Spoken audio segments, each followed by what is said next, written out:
আমি কখনোই ভাবতে পারি না যে একটা মানুষ একটা জিনিস করতে গেছে, সেখানে সে সাকসেস বা ফেলিয়ার, সে যদি ফেলিয়ার হয়ে থাকে যে তার জীবন ওখানেই শেষ। সেটা কোনো ম্যাটেরিয়ালিস্টিক ওয়ান্ট হতে পারে, কারোর কোনো এনি অ্যাসপিরেশনাল ওয়ান্ট হতে পারে, কারণ লাইফ পার্টনারের ওয়ান্ট হতে পারে। আমি এই মেয়েকে ভালোবেসেছি বা এই পুরুষকে ভালোবেসে, ওকে না পেলে আমি মরে যাব।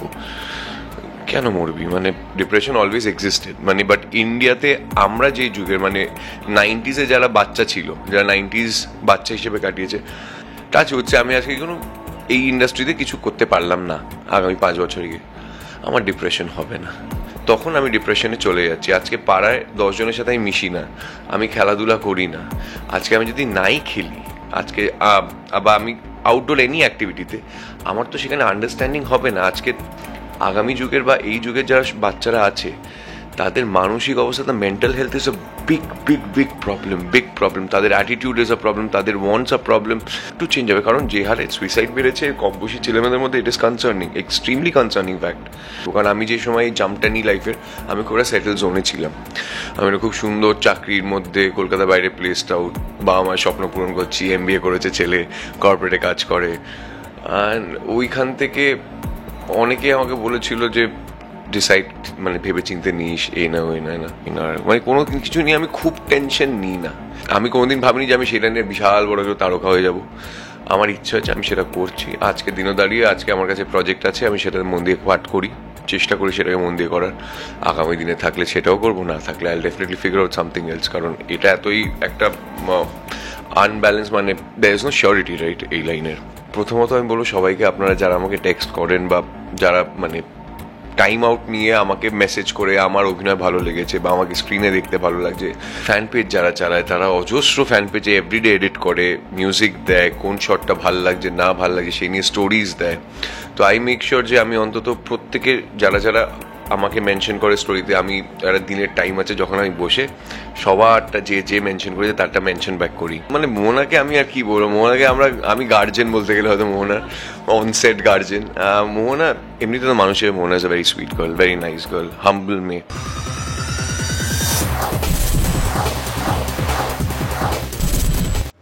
চলে এসেছি কে প্রথম কাছে এসেছির মেকআপ রুমে, এবং আমরা আমাদের সঙ্গে পেয়ে গেছি আপনাদের পছন্দের রিককে। প্রথমেই বলবো, কেমন আছো?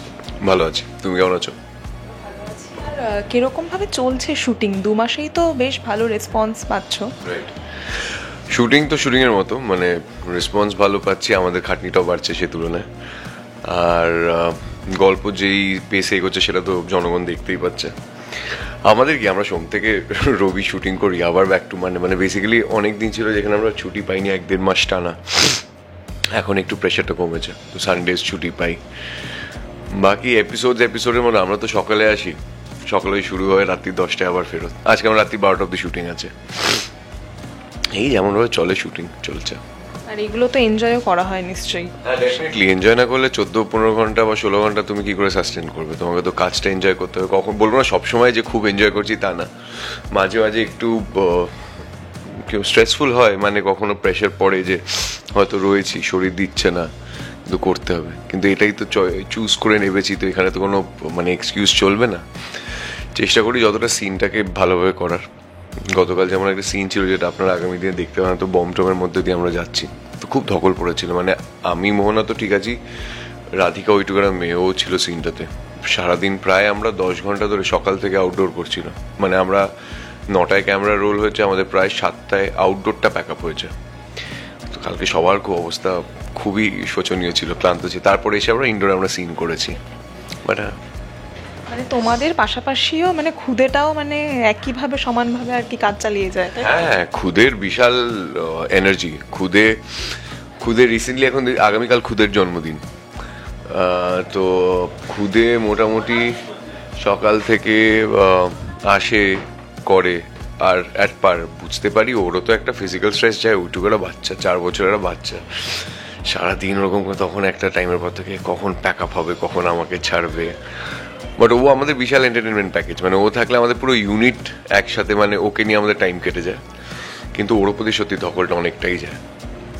তো কালকে তো নিশ্চয়ই একটা মানে মজার ব্যাপার আছে এটা নিয়ে। আগামীকাল, হ্যাঁ আগামীকাল আছে, কিন্তু আমার মনে হয় আগামীকাল ছুটি নিয়েছে, হয়তো কাজ করবে না।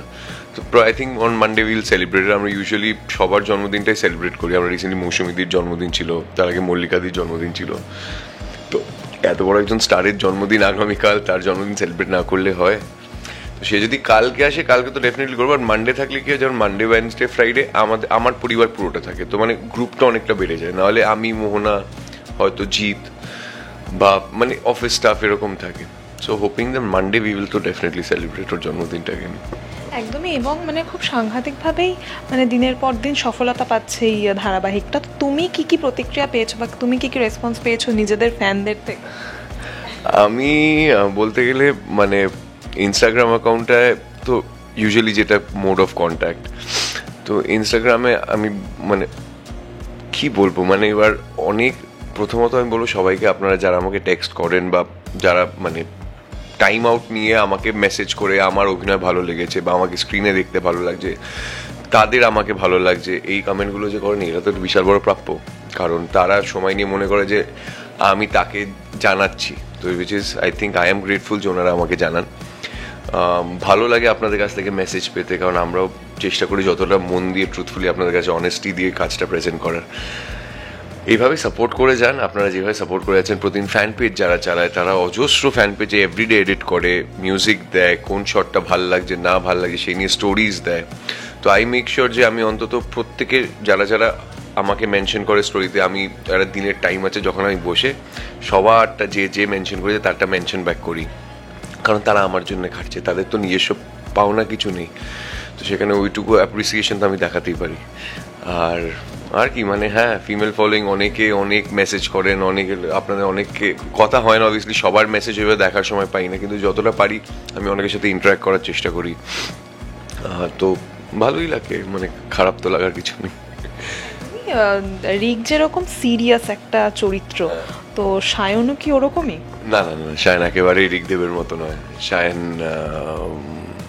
Mix and match of both. মানে সায়ন সিরিয়াস হলে সিরিয়াস, নাহলে সায়ন এমনিতে একটু আড্ডাই আর কি মেরে কথা বলে টাইম কাটাতে ভালোবাসে। মানে ওই জিনিসটা আমার নেই।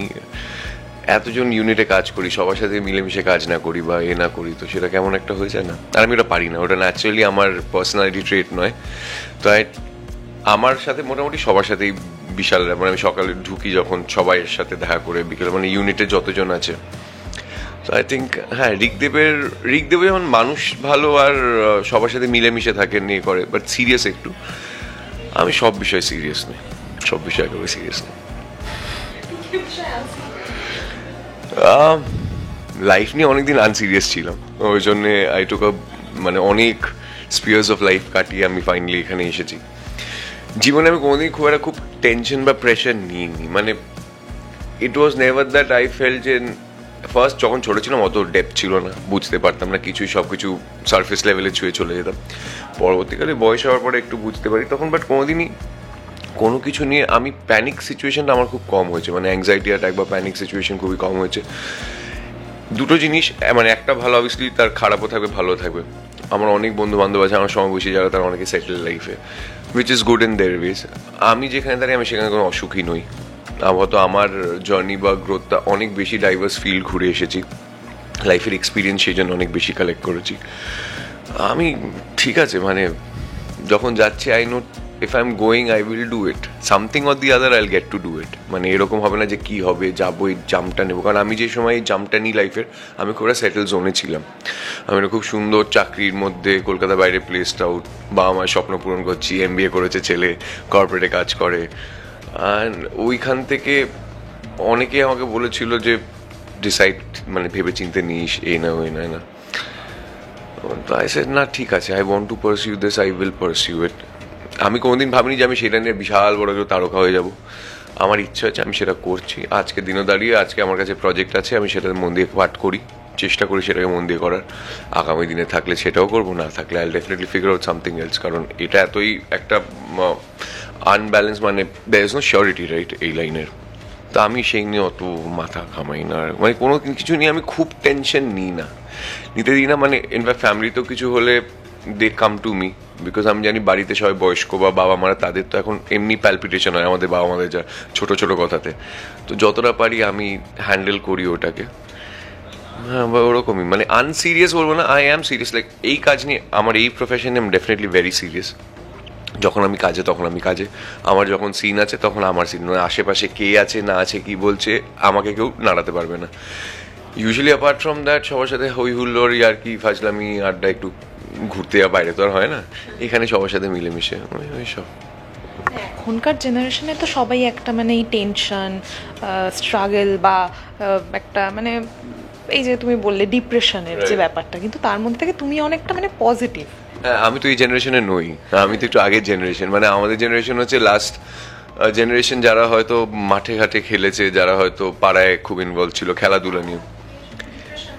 হ্যাঁ, মানে ডিপ্রেশন ব্যাপারটা না, অ্যাকচুয়ালি আমি অফ লেট যেটা দেখছি লাস্ট 10-15 ইয়ার্সে ডিপ্রেশন অলওয়েজ এক্সিস্টেড, মানে বাট ইন্ডিয়াতে আমরা যে যুগের মানে 90s-এ যারা বাচ্চা ছিল, যারা 90s বাচ্চা হিসেবে কাটিয়েছে, যেহেতু আমরা এক্সপোজারটা এতটা বাইরের পেয়েছি বলতে আমাদের কাছে কোনো কিছু ইজিলি অ্যাভেলেবেল ছিল না, সেই জন্য আমাদের এক্সপেকটেশনসও কম ছিল।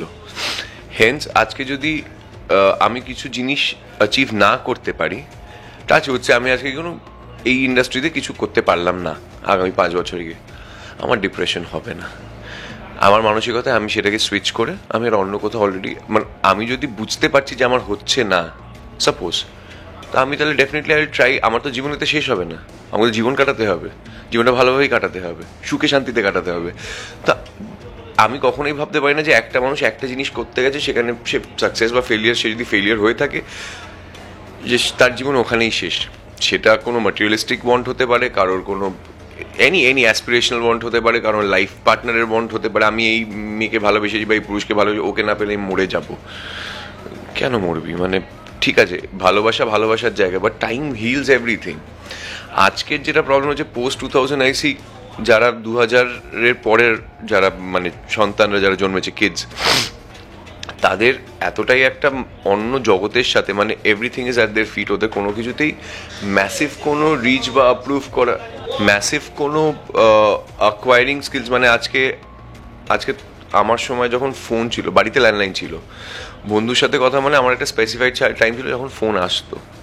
আমাকে টিভিতে কখনো অপশন দেখানো হয়নি যে আমি কি সিলেক্ট করব। আজকে সানডে রামায়ণ হচ্ছে বা ছুটি হচ্ছে বা এনিথিং, মানে চিত্রাহার হতো, যে হোয়াটএভার যা ছিল, তারা যে গানটা দিল সেটা আমি শুনতাম।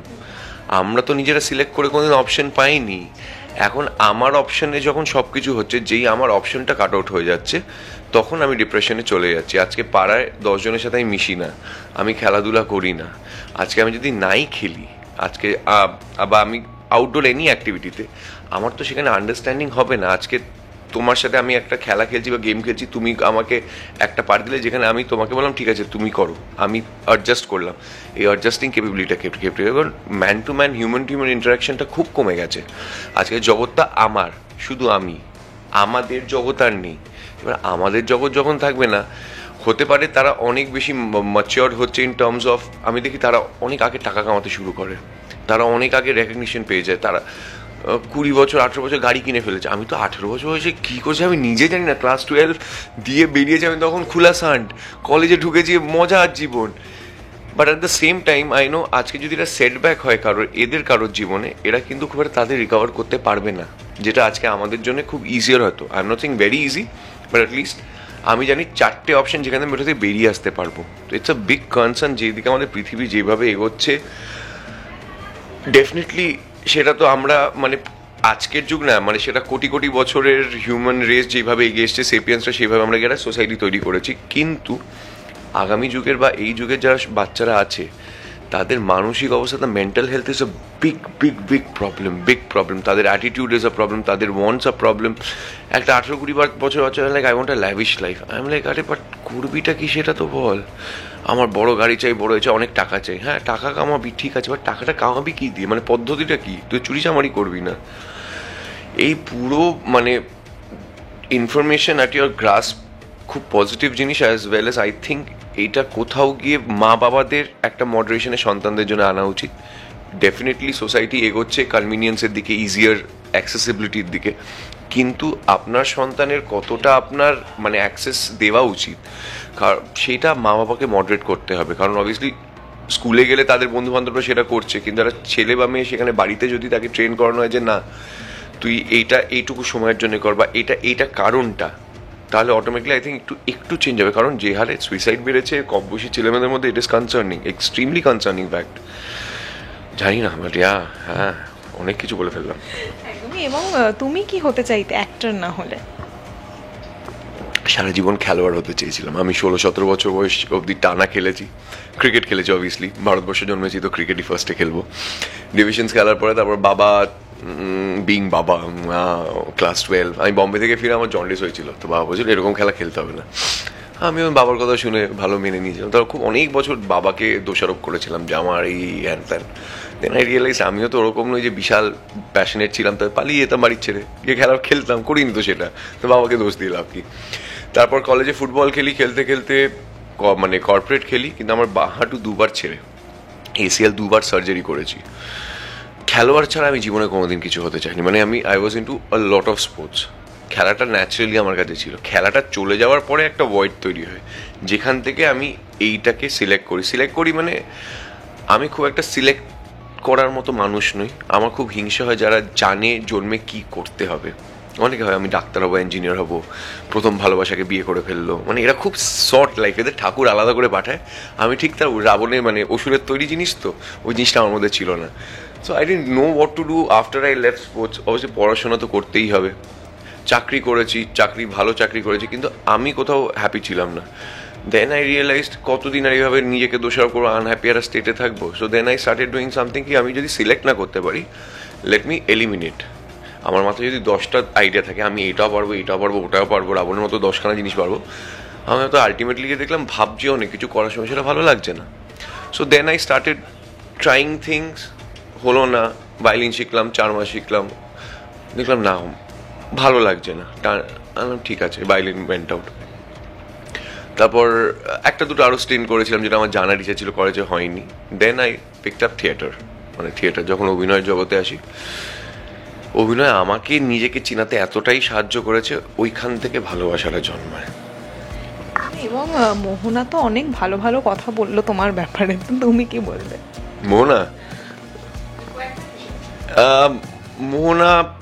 মোহনাকে আমি আর কি বলবো, আমি গার্জেন বলতে গেলে হয়তো মোহনার অনসেট গার্জেন। মোহনা এমনিতে তো মানুষের, Mohona is a very sweet girl, very nice girl, humble মেয়ে, আর খুব রুটেড মেয়ে। মোহনার সাথে কাজ করতে কোনোদিন কোনো প্রবলেম হয়নি। আমাদের দুজনের প্রথমবার একসাথে কাজ করছি, ওরা বড় মেজর সিরিয়াল করে এসছে জিতে। তো আমার কোনোদিনই মনে হয়নি মোহনার সেই এডটা ছিল যে না আমি একটা 600-700 এপিসোডে সিরিয়াল করেছি জিতে, which was a mega hit and thing and all. আর মোহনার সাথে কেমিস্ট্রিটা ওয়েন্ট ভেরি ওকে। মানে আমার খুব ইজি হয় যারা, কারণ আমি কোনো এয়ার রাখি না আমার আশেপাশে। কেউ যদি আমার পাশে এবার খুব এয়ার রাখে, আমি অটোমেটিক তখন তার থেকে নিজেকে গোটাতে শুরু করি। মানে সেটা মোহনার সাথে কোনোদিন হয়নি। ওই জন্য মোহনার সাথে আমার মেশামেশিটা খুব ওপেন হয়েছে, খুব ন্যাচারালি হয়েছে। আর আমরা অন সেট আমি ওর খুব পেছনে লাগিয়ে করি, but then somewhere I give her that guidance side of it, কি তুই এটা করতে পারিস, ওটা করতে পারিস। আমরা নিজেরা ডিসকাস করি সিনে, কখনো ওর কিছু আমার পছন্দ হলো বা হলো না, আমার ওর কোনো অ্যাক্টিংয়ের পার্ট পছন্দ হলো না। ওনার সাথে ওই ওপেননেসটা, she is a very nice girl, genuinely nice মেয়ে। তো আমার সেখান থেকে ভালো মানুষের সাথে কাজ করতে সবসময় ভালো লাগে। তুমি অনেক ভালো সুন্দর কথা বললে। তো শেষমেশ দর্শকরা যারা এত ভালোবাসা দিচ্ছে তাদের জন্য কি বলবো? দর্শকদের আর কি বলবো, আপনারা তো অলরেডি এত ভালোবাসা দিচ্ছেন, আপনারা আপনাদের ভালোবাসা দিতে থাকুন। আমরা চেষ্টা করছি যতটা মনোরঞ্জন আপনাদের কাছে নিয়ে আসা যায় নিজেদের মতো করে সেটাই তুলে ধরছি। সব থেকে ইম্পর্টেন্টলি ভালো থাকুন, সুস্থ থাকুন। আর সন্ধ্যে 6:30 চা খেতে খেতে দেখুন কে প্রথম কাছে এসেছি জি বাংলায়। Thank you so much.